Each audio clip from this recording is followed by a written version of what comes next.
Bonjour, nous voulons poursuivre, n'est-ce pas, cette thématique centrale que nous avons commencé il y a quelque temps.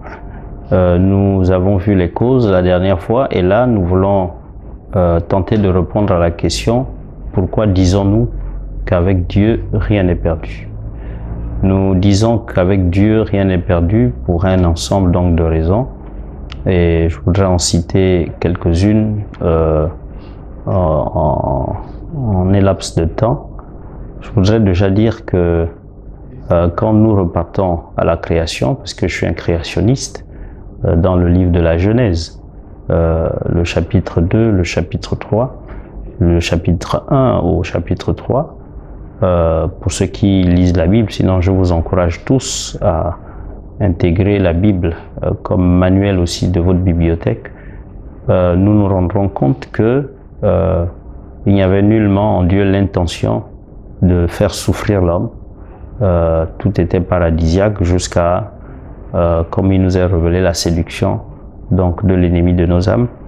Et donc dans le chapitre 3, le verset 14, il est fait mention, après donc la chute d'Adam et Ève, Dieu qui déclare sur la personne du serpent, la descendance d'Ève allait écraser la tête du serpent.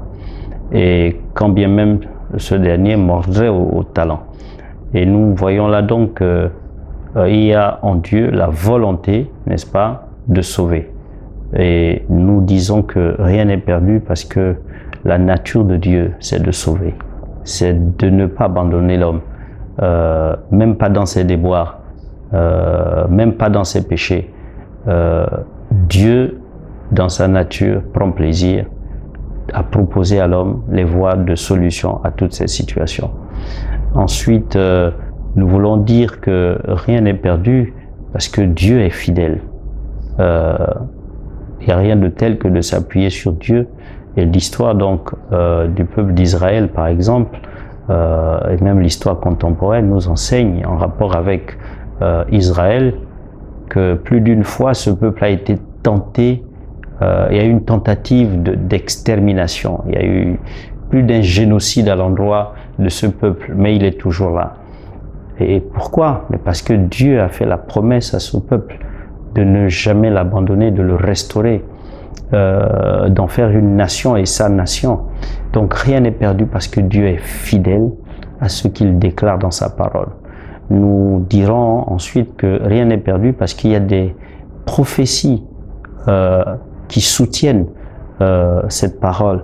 Et quand nous allons dans la prophétie liée à Israël via les eaux, la vallée d'ossements desséchés, là Dieu pose la question au prophète Ézéchiel: que vois-tu?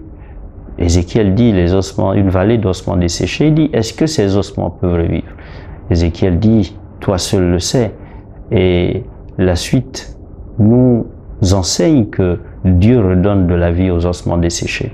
Nos situations parfois nous donnent ce statut d'ossements desséchés et nous n'espérons plus, nous ne croyons plus.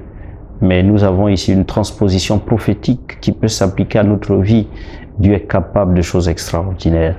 Je voudrais enchaîner en disant que rien n'est perdu si nous basculons dans le livre d'Esther, que rien n'est perdu parce que Dieu va susciter la délivrance de quelque part, comme il l'a fait pour le peuple donc d'Israël, qui là aussi allait être exterminé par Aman, qui avait réussi à faire signer un décret donc au roi, mais Mardochée de libérer aussi cette parole à l'endroit d'Esther, de qui il sollicitait une intervention, que si tu ne fais rien, c'est pas bien grave, le salut et la délivrance nous surgiront de quelque part.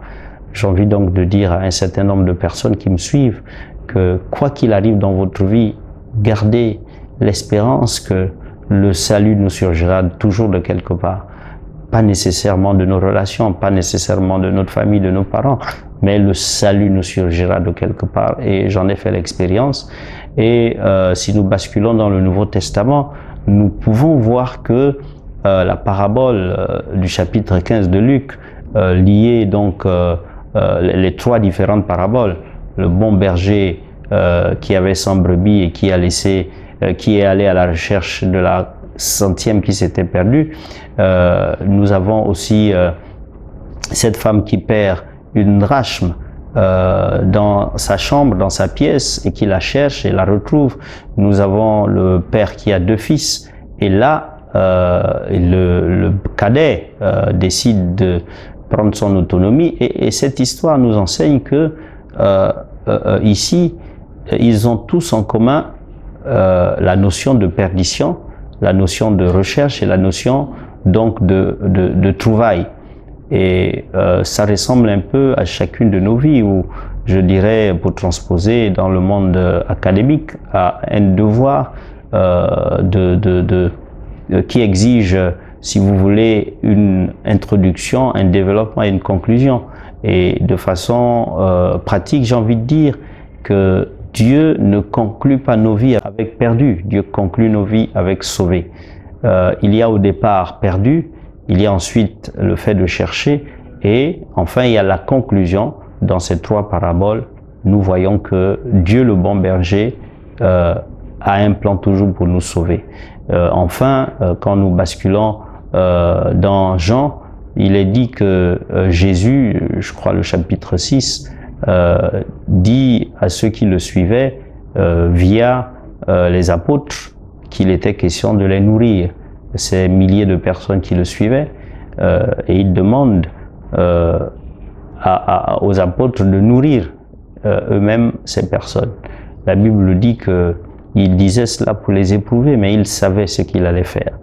Alors nous nous retrouvons parfois dans des situations éprouvantes, mais Dieu sait ce qu'il va faire. Dieu sait comment il va nous tirer d'affaire.